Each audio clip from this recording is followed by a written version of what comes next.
ازاي اربي ابني واعلمه يبقى راجل؟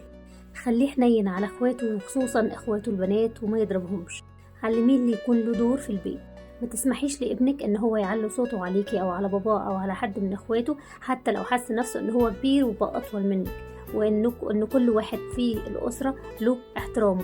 علميه من صغره ان الراجل هو اللي بيصرف على البيت، وان انتي وهو لما بتكونوا تشتري اي حاجه بره اديله الفلوس لو هو صغير وهو اللي يدفع، عشان يتعلم ان الراجل هو اللي بيصرف وهو اللي بيدفع.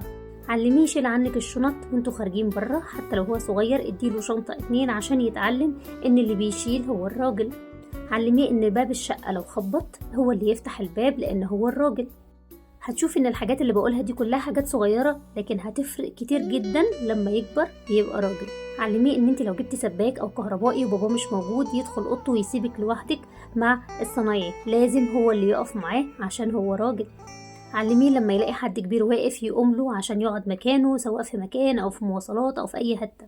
ولو هو صغير شوية علميه يشيل طبقه بعد ما ياكل، علميه يحط الشوز في الجزامة أول ما يدخل من البيت، علميه إن هو يشيل ألعابه قبل ما ينام. كلها حاجات بسيطة جدا، لكن هتعلمه إن هو يبقى إيجابي وله دور في الأسرة، وفي الآخر هتربي راجل.